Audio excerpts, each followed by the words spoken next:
Jesus, do teu servo, está nas tuas mãos. Eu entrego ele em tuas mãos, por onde ele passar, meu Deus, porque eu já posso ver, e o Senhor já me mostrou que o Senhor anda com o carro dele na palma da mão. Continua fazendo, meu Deus, em nome de Jesus.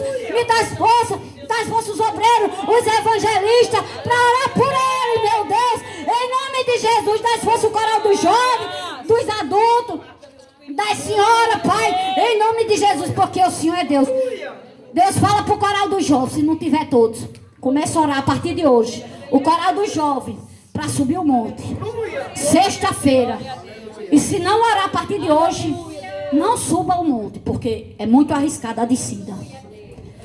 Fala com o pastor, com a pastora, mas se não começar a orar a partir de hoje, Deus diz nessa noite, não suba, porque é muito arriscado. Comece a orar a partir de hoje, está em espírito, buscando ali, está em oração.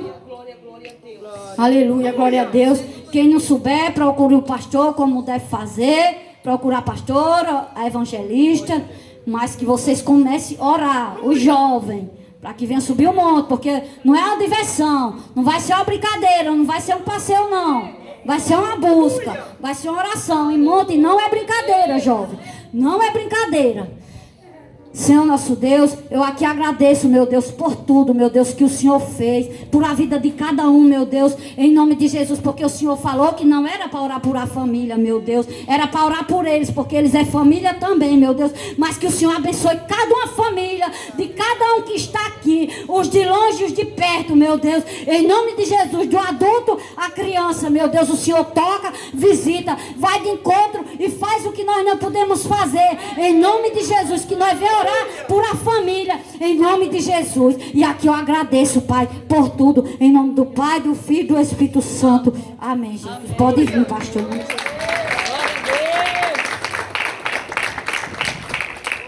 Poder sentar, irmãos. Poder sentar. Glórias a Deus. Louvado seja o nome do Senhor. Glórias a Deus. Cumprimento a todos com a paz do Senhor. Amém, irmãos. Culto de família. Hoje é terça-feira. Eu gostaria de pedir aos amados que aqui estão, que abrissem as Bíblias no livro do profeta Jeremias, no capítulo 18. Profeta Jeremias, capítulo 18, que fica perto de Ezequiel.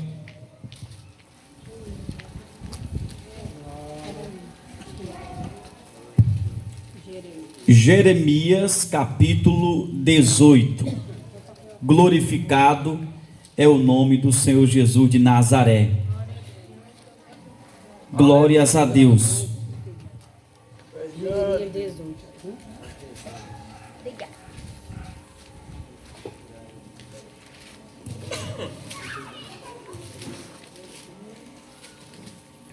Capítulo 18 de Jeremias.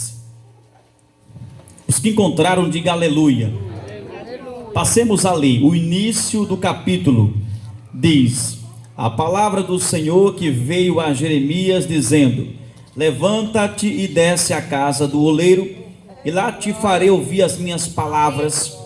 E desci à casa do oleiro, e eis que ele estava fazendo a sua obra sobre as rodas. Como o vaso que ele fazia de barro se quebrou na mão do oleiro, tornou a fazer dele outro vaso, conforme o que pareceu bem aos seus olhos fazer. Gostaria que a igreja fosse para o capítulo 19. Capítulo 19.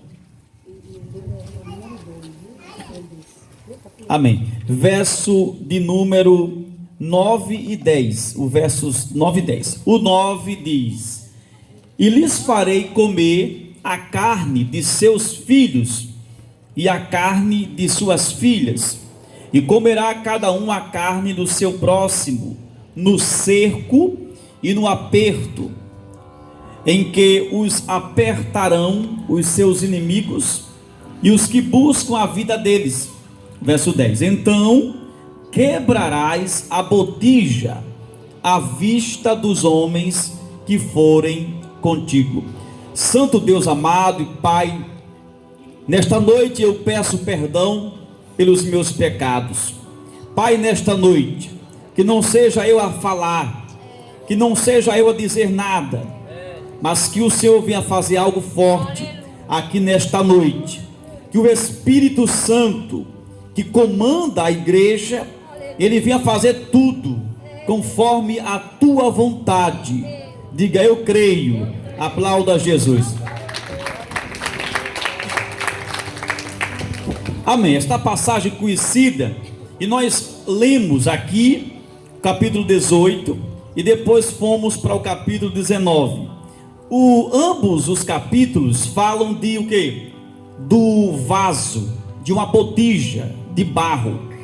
E nós estamos aqui no capítulo 18 diante de uma situação que é diferente da situação que é aqui vista no capítulo 19, embora seja sobre o mesmo vaso. Repito, no capítulo 18 fala de vaso, o 19 também de vaso, ou botija do azeite, a botija do enfeite, né? Mas ambos os capítulos trazem uma mensagem diferente. É sobre isso que eu quero tratar nessa noite, porque Deus me deu esta palavra. Aleluia! Olhe para teu irmão e pergunte assim: tem vaso aí?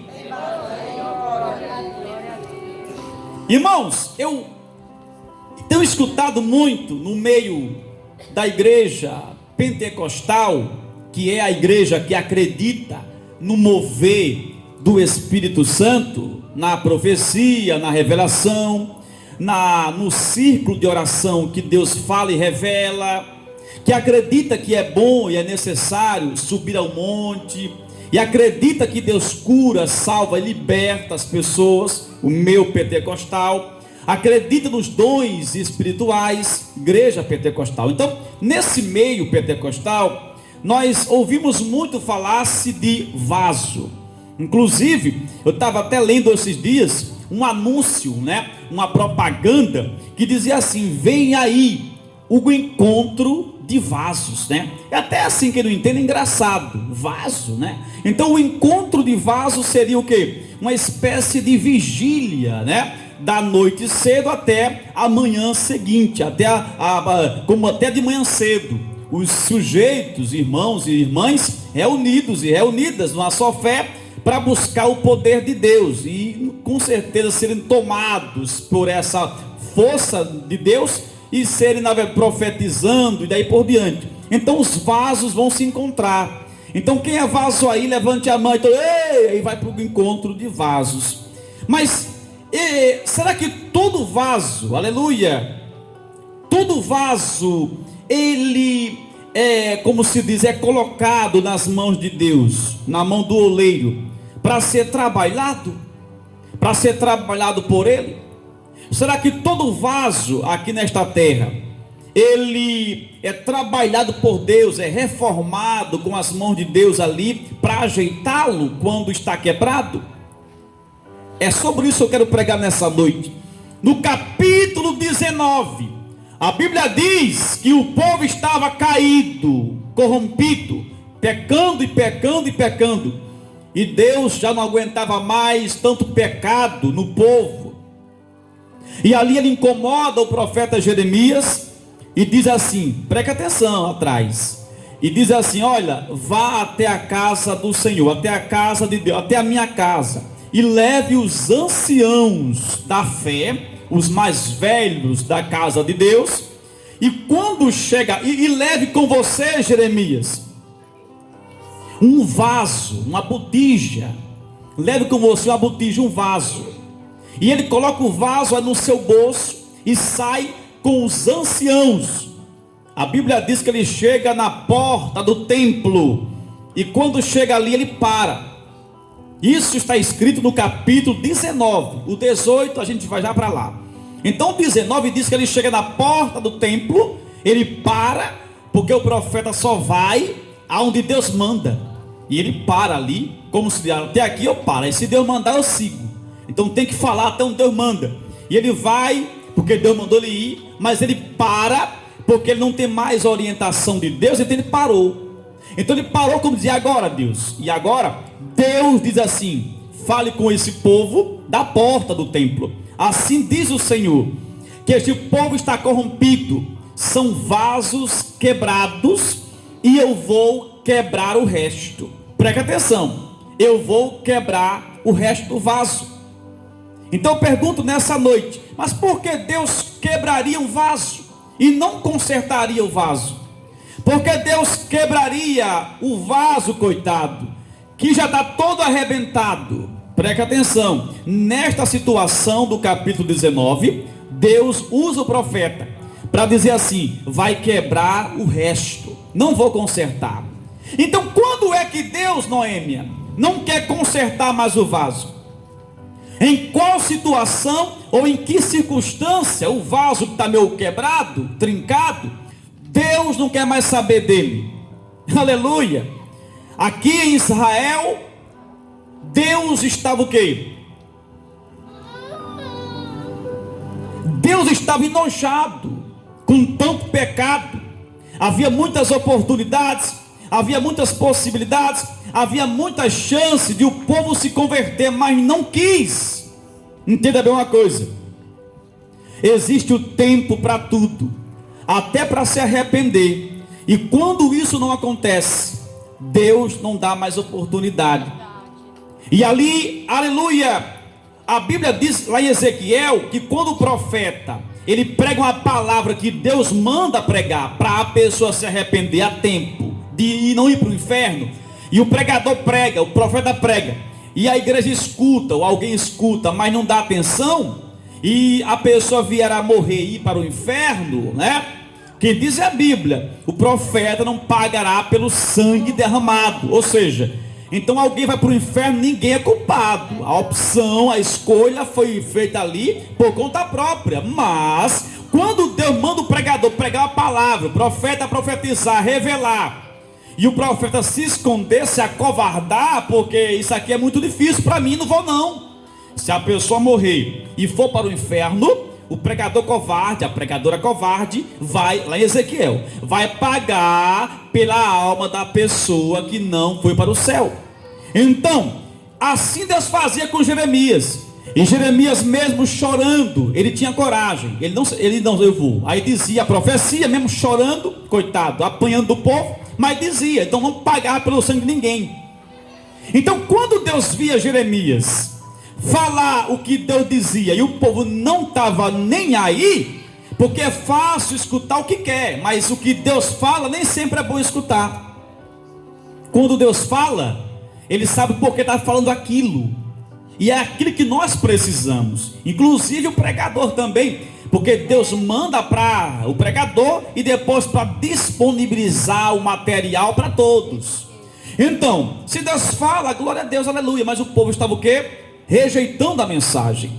Então, quando rejeitou até o último apuro, como diz o Matuto, ou seja, chegou nas últimas, só rejeição, Deus não é criança, Ele já chega. Eu te dei a última oportunidade. Tem muita gente que está no culto, e ali o pregador diz assim, olha, Deus está falando que é a última oportunidade, aceita hoje ou não? Hoje não, sai lá fora, um tiro na cabeça, morre. Aí a família vai dizer, bem que o pregador disse, não, foi Deus que falou, que deu a última oportunidade. Aí quando dá a última oportunidade, isso quer dizer assim, eu não me responsabilizo mais daqui para frente. Então, a botija, o vaso, está na mão do profeta Jeremias. E Deus diz assim, diga na porta do templo, que o povo está corrompido, e não quis mais nada comigo. Chance teve, mas não quis se converter. Então Jeremias, faça uma ilustração, pegue o vaso e quebre, ponha no chão o vaso. E o vaso foi lançado no chão, no solo, com toda a força, quebrou-se em 1000 pedaços. Aí o povo olhou para o vaso, e Jeremias diz assim, é assim como esse vaso foi quebrado, rejeitado por Deus, por tanta insistência para se arrepender e nada de arrependimento, assim será vocês. Deus está falando, e o povo olhou para Jeremias, né, de olho sisudo, que toda a cidade vai ser destruída. De fato foi. Até Neemias foi para lá restituir os muros, Até Neemias foi com a equipe para lá para levantar o que estava destruído, porque foi profecia de Deus, se cumpriu. Porque Deus viu um povo que queria muita coisa, menos servir a Deus. Deus estava vendo um povo que queria escutar qualquer mensagem, menos de admoestação. O que é isso? Que palavra difícil é essa? Admoestar é o mesmo que exortar. Então eu quero escutar, mas essa não dá para mim, porque eu estou, sabe, eu queria algo diferente assim. Mas Deus sabe que nem sempre o diferente para nós é bom. Assim como essa botija caiu no chão e quebrou-se 1000 pedaços, vai ficar também 1000 pedaços essa cidade. E Jerusalém ficou destruída, o povo se corrompeu, mas Deus deu oportunidade. Aí o povo não quis a oportunidade, então Deus não pôde fazer nada. Muita gente, irmão, está se perdendo porque quer. Deus não quer ninguém ver, não quer ver ninguém mal, não. Mas as pessoas têm oportunidade de fazer o que bem entendem. Veja bem uma coisa: você está aqui não é obrigado, não. Mas se você quiser ficar em casa, Deus permite. Agora, não diga a Deus que é fiel a Deus. Não vá dizer a Deus que tem comunhão com Deus sem ter. Então, o povo escolheu não aceitar Jesus e nem fazer a vontade dele, mas foi destruído. O povo, aleluia, não queria aprender o que o profeta dizia. E lá em Oséias diz que o povo de Deus foi destruído por lhe faltar conhecimento. Não queria entender, não queria aprender. Então a destruição chegou na sua casa. Entenda bem, isso foi no capítulo 19. Mas quando Deus, aleluia, ele vê que as pessoas ainda não receberam muitas informações quanto a converter-se, a se arrepender-se, Deus dá, aleluia, faz algo forte das pessoas. Quando Deus destruiu aqui no capítulo 19, é porque Deus estava vendo assim que não tinha mais, acabou essa chance. Mas quando Deus, ele quer transformar a vida de alguém, e não chegou ainda, aleluia, a raiva, a ira, porque Deus se ira, é bíblico. No coração de Deus, ele pode transformar a história da pessoa. Vamos lá, capítulo 19. A Bíblia diz que esse mesmo profeta Jeremias, ao contrário da visão que ele teve de Deus, e ao contrário de ele quebrar a botija, o vaso, no capítulo 18, acontece o contrário. A Bíblia diz que ele tem uma visão, olha para cá, aqui não, para cá, uma visão, e essa visão é do que? De um vaso, e esse vaso, meu irmão, está o que? Nas mãos de um oleiro. Presta atenção, aqui Jeremias está com o vaso na mão e quebra no chão. Agora, o próprio Jeremias, ele está onde? Numa visão, vendo um oleiro trabalhando com o vaso na mão. E que vaso é esse? A igreja. Que vaso é esse? O pregador, a irmã, você, eu. Esse é o vaso, essa é o vaso. E quem é o oleiro? Deus. Aqui o vaso não está mais na mão de Jeremias. Aqui o vaso está nas mãos de Deus, do oleiro. E quando, aleluia, isso acontece, é porque Deus, ele não viu que a pessoa foi dada a ela a última oportunidade. Entenda bem, quando Deus dá a última oportunidade e a pessoa rejeita, então tudo pode acontecer de mal com a pessoa. Mas se Deus ainda não deu a última oportunidade, é porque ele está trabalhando na vida de alguém. E o oleiro aqui está trabalhando na vida de alguém. Hoje Deus fala comigo, disse assim: diga à igreja que eu estou trabalhando. Mas os espirituais estão enxergando. E os que não são espirituais, os que não têm comunhão com Deus, não vê nada. E fica perguntando aonde está Deus. O que Ele está fazendo que eu não vejo. Por que que isso acontece na minha vida? Onde está Deus? Mas eu vim aqui hoje para dizer a você que Ele está trabalhando. Ele está trabalhando na tua causa, aleluia. E na visão, Jeremias via isso acontecer. O próprio Deus trabalhando com as mãos. Ele não trabalha com os pés, sabe, de chute, com as mãos carinhosas, jeitosas, para sair bem feito. Mas como é que essa visão aqui representava o trabalhar de Deus? E o trabalhar de Deus é feito, aleluia, em secreto, aleluia, para todo mundo ver depois. Irmão, quem diz é a Bíblia, lá em 18 capítulo. É por isso que você que não é espiritual não vê, cadê? Olha, somente Jeremias viu numa visão essa cena. Por quê? Porque visão espiritual só tem quem é espiritual. Sabia que o sacerdote não via nada? Só o profeta que viu. O escriba não viu. Ei, não, só o profeta que viu. Na visão espiritual se vê Deus trabalhar. Mas quem não é profeta, quem não é espiritual, quem não paga preço, quem não se consagra, não tem visão de nada, se brincar anda cego. Aí Deus opera, trabalha, ninguém está vendo nada. Cadê Deus? Mas Deus está trabalhando no secreto, para que você seja exaltado em público. A visão que Jeremias teve foi essa. Ele não viu, aleluia, Deus quebrar a botija com raiva, como aconteceu no capítulo 19. Porque Deus só deixa a pessoa, sabe, se enfadar e morrer mesmo, se não quiser nada com Deus. Mas se ainda quer alguma coisa, sabe, se não é ainda a última oportunidade, Deus opera. E aí, está trabalhando num quarto, num lugar fechado, chamado olaria. E olaria é um ambiente realmente, sabe, específico, sabe, não é ao céu aberto. Ali aparecia ele, aí em algumas paredes da visão, algumas máquinas, porque Deus sabe trabalhar da forma dele. E ali as mãos passavam para lá e para cá. E ali a Bíblia quem diz que ele consegue enxergar tudo isso. E isso representava o trabalhar de Deus. Tem gente, aleluia, que está dizendo assim: Deus, quando vai começar o teu trabalho na minha vida?